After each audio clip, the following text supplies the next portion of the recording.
Obscure City is a place where you can find many unique dangers. This is where she works, Cassandra Killjoy, paranormal private eye. Now a teenage girl's father has gone missing, and Killjoy believes that the city's enigmatic protector, the swordsman, is the key to finding him. So Killjoy must face many deadly dangers in her search for the swordsman. Available on Amazon.com.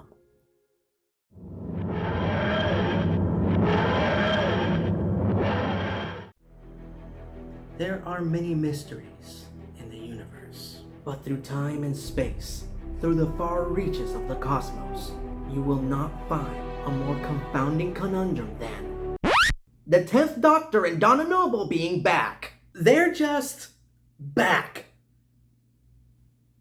I'm sorry, I'm still a bit whiplashed from that. Let's begin.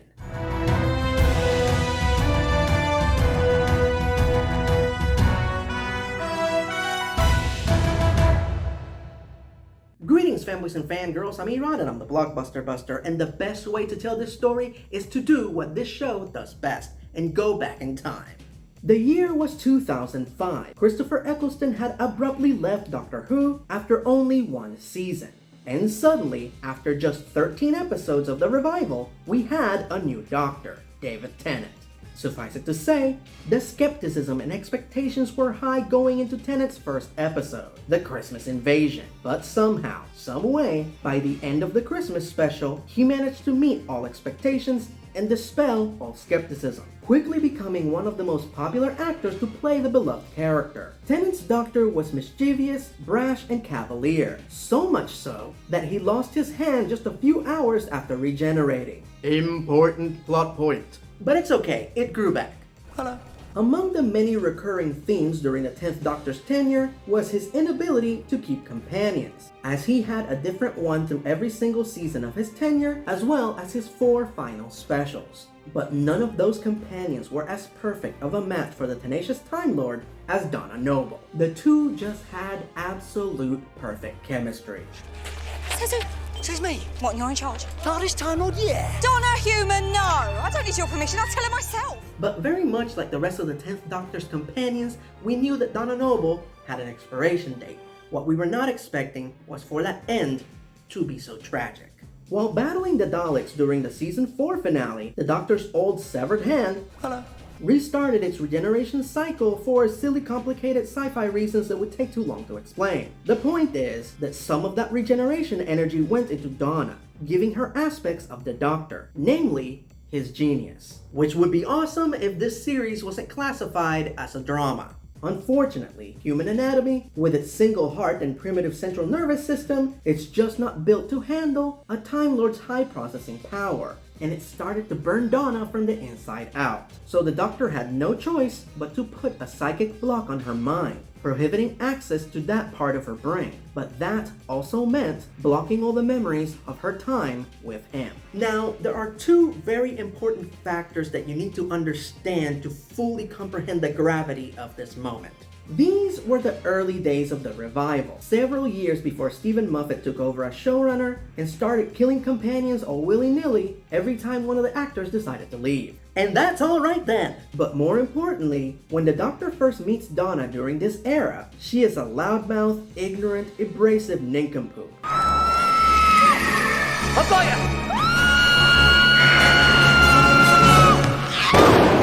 Thanks for nothing. It is through the Doctor's influence that she becomes the extraordinary, courageous hero that we know and love. So by blocking all of her experiences with the Doctor, he is literally killing the Donna Noble that we like. The one that went on incredible adventures, saved people, and for a brief moment was the most important woman in the universe. She still is. Even though Doctor Who did go on from this point, this one single tragic moment became a sore spot with the fans, as the Doctor has always had a propensity for leaving his companions better than he found them. But with Donna Noble, not only did he leave her the exact same way that he found her, but now she didn't remember him. So there was always a desire for the Doctor to go back and fix this. And then, 14 years after the Doctor blocked Donna Noble's memory, this happens.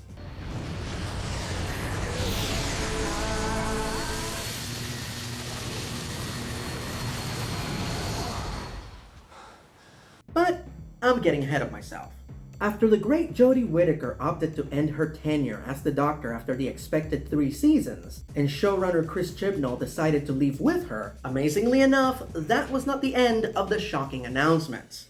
Soon we learned that none other than Disney would be taking over distribution duties for the show here in the States, as well as a few regions around the globe. Then, we learned that the original showrunner of the revival, Russell T Davies, was returning to helm the series, and that the next Doctor, the 14th iteration of the character, was going to be played by Ncuti Gatwa, the first man of color to canonically play the iconic character. So on October 23rd, 2022, we tuned in to see Jodie Whittaker's final adventure and Ncuti Gatwa's first appearance as the Doctor. But then, this happened. What? Yup, David Tennant was the 14th Doctor, not Ncuti Gatwa. So, why did Jodie Whittaker regenerate into one of her past incarnations? We don't know. The popular theory is that the Master's Force regeneration experiment caused the Doctor's regeneration cycle to short circuit, and her subconscious guilt for what she did to Donna and her desire to make things right caused her to revert to her 10th persona. But there is no canonical in-universe explanation for this. It just happened just cuz.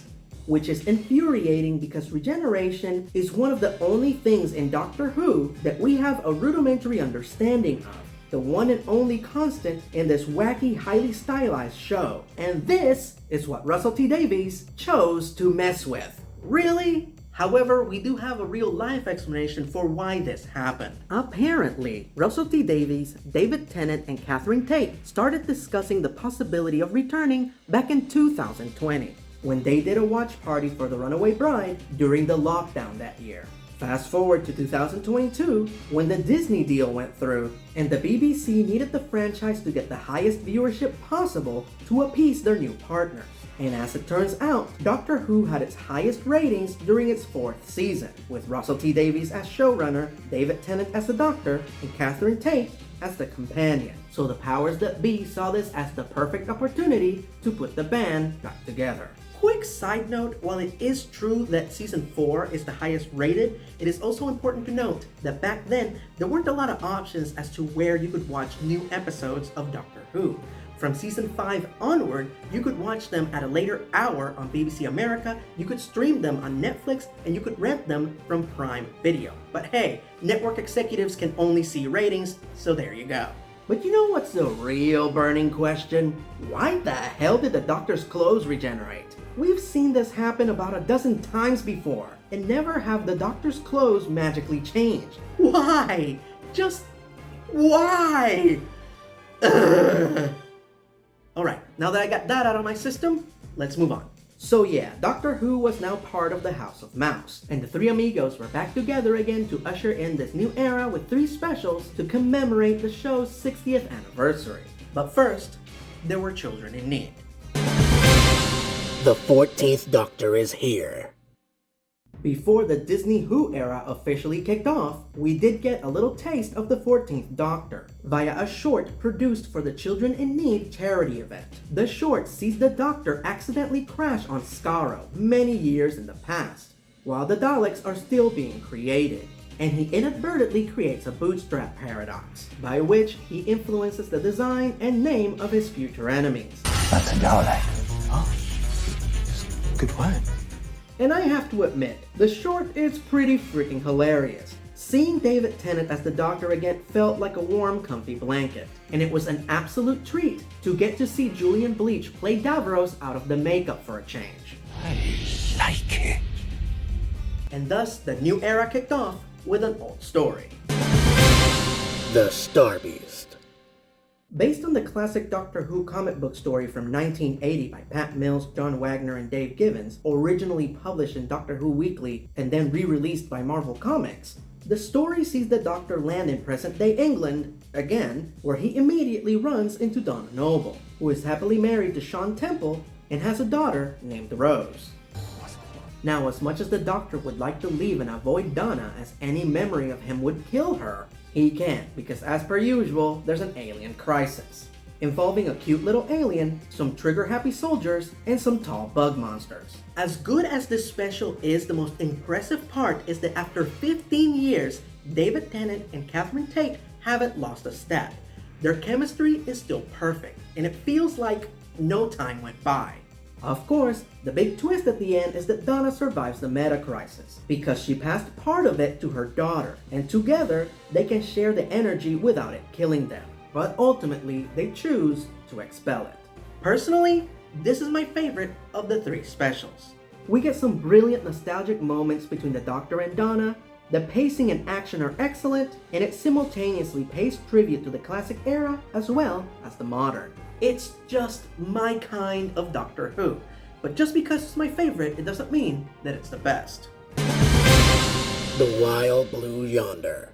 Now, before we talk about this one, let's talk about the new TARDIS interior. I freaking love this. This is my second favorite TARDIS interior right after Peter Capaldi's, and Paul McGann's has officially been bumped down to the number 3 spot. This is beautiful and very much what I've been talking about. If the TARDIS is supposed to be bigger on the inside, then make it bigger on the inside. It should look like a vast spaceship with many rooms. I just love how it's a stark difference from the exterior, which is cubed, dark, and old, while the interior is round, white, and futuristic. It's both old and new, which is the perfect visual metaphor for Doctor Who. I give this TARDIS interior an A+. Anywho, let's talk about the special itself. So the marketing for the Wild Blue Yonder was really vague, leading a lot of fans to believe that the creators were trying to hide something.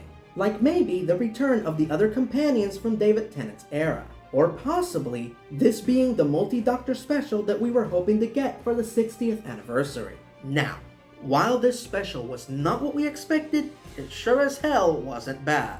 The story sees Donna spill coffee on the TARDIS console, which causes our heroes to crash around time and space. And end up on an abandoned space station at the edge of the universe. Seriously, 1 cup of coffee did that. Here, our heroes run into a couple of very hostile doppelgangers. So not only must they figure out where they are and what happened in this space station, but who's who. And I'm not just talking about the characters, I'm talking about the audience as well. I'm not kidding, after a bit it becomes ridiculously difficult to tell who's who, and the paranoia is palpable. You alright? My arm's too long. Look. This special is excellent. It's the brilliant, unnerving type of sci-fi horror that we haven't seen in Doctor Who for a while. Just 2 massive puzzles for the Doctor and Donna to solve, as they race against the ticking clock. Hell, the episode doesn't even tell us what the doppelgangers would do if they were to catch them. And it's the not knowing that makes it more unnerving and terrifying. All they know is that no one else on that huge space station has been able to survive them. So it's best to run and hide than to find out. This one seems to be the favorite among most fans, and with good reason. And personally, it's the one that I feel most comfortable recommending. It's the knees. How many knees? 2. 2 in total? Or 2 on each leg? And thus we move on to the very divisive final special. The Giggle. Whether you love it or hate it, this special was large. The Doctor and Donna get back to London just in time to reunite with the absolutely delightful Bernard Cribbins, but find the city in chaos, as everyone now thinks they're right, no matter how dumb the opinion. You know, like social media, but in real life. This is apparently the work of classic Doctor Who villain, the Celestial Toymaker, now played by the extraordinary Neil Patrick Harris. Cause when you need a whimsical musical villain, there's no one better than NPH. So now the Doctor and Donna must team up with UNIT, which sees the return of Kate Stewart and classic Doctor Who companion Melanie Bush, to figure out how the Toymaker is manipulating the populace and how to stop him. But because the Toymaker doesn't obey the laws of physics and can do almost anything, all bets are off. Nothing makes sense, anything can happen, and the only way to defeat him is to play his games. I completely get why this annoys so many people, but personally, for me, it makes the show entertaining and unpredictable. So, at least during this special and future episodes involving the Celestial characters, I really enjoy it. However, the moment that truly divided the fandom was during the climax, when the Toymaker kills the Doctor with a laser cannon, and instead of regenerating, the Doctor bigenerates? He literally splits into two versions of himself, the David Tennant version and the new version played by Ncuti Gatwa. So now we have two Doctors? Maybe? So why did this happen? Again, there is no explanation. The popular theory is that the Toymaker's ability to manipulate reality affected the Doctor's one and only superpower, the ability to regenerate. And because at that moment the Doctor felt divided on whether he should stay and make things right with Donna or continue traveling through time and space saving the day, he literally divided into two so he could do both. But here's the real burning question. Why didn't Ncuti Gatwa's costume regenerate? David Tennant's costume regenerated, but Ncuti ends up with just half of the previous Doctor's costume? That's not fair. I think this was just a shameless excuse to have Ncuti Gatwa running around in his underpants. And wait, if Ncuti got the underpants, then that means that David was going commando. You know what? Let's move on. All jokes aside, I have to say, Ncuti Gatwa is excellent as the Doctor. And the moment he appears, it feels like we are finally picking up the story where Jodie left off. In a lot of my past videos, I have stated that in my time as a Whovian, I have only instantaneously accepted 3 actors as the Doctor from the very first moment that they appear on screen. At this moment, I would like to update that number from 3 to 4. And those actors are Tom Baker, David Tennant, Matt Smith, and now Ncuti Gatwa. The man is just everything I imagined the Doctor to be. Plus, he owns every moment that he's on screen. Name, the Doctor. Occupation, not a doctor.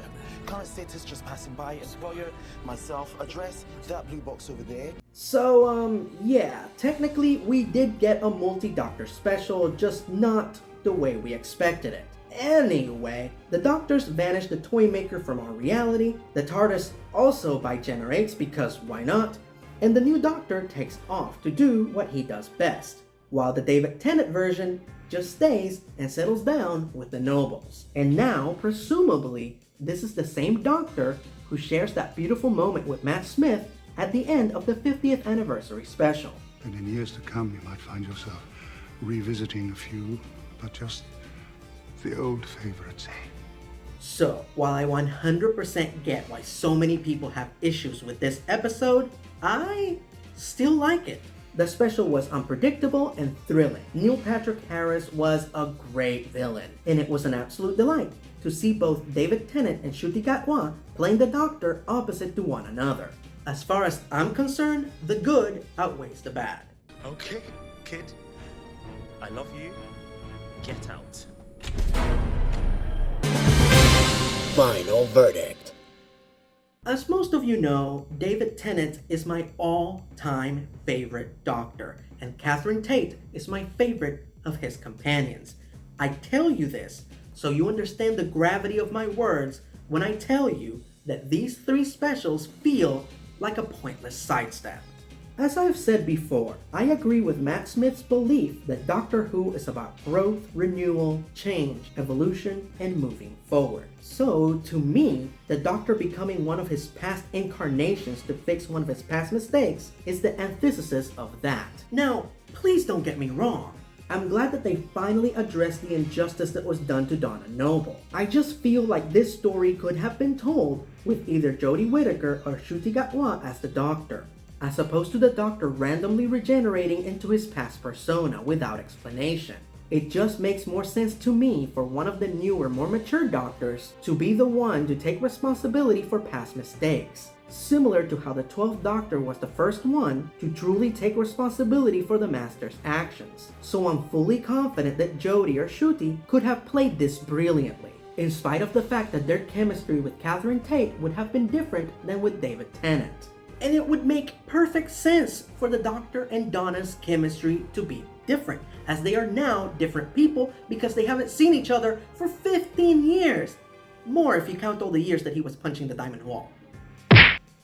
Would I have still included David Tennant in the specials? Sure, but only as a small cameo. Like maybe from Donna's point of view, the Doctor always looks like David Tennant, even when he's a beautiful blonde bombshell or a fabulously fashionable fellow. With all that said, the show is now back on track, and ultimately, I still enjoyed the 3 specials. In spite of my personal issues with this very short era, it was an absolute pleasure to have these amazing actors back playing these amazing characters that I love so much. So while the lead-in to these specials was flimsy, poorly explained, and ill-conceived, the results were for the most part very enjoyable. And I feel absolutely no animosity towards the creators for taking advantage of our nostalgia, as this was a wonderful time period to travel back to.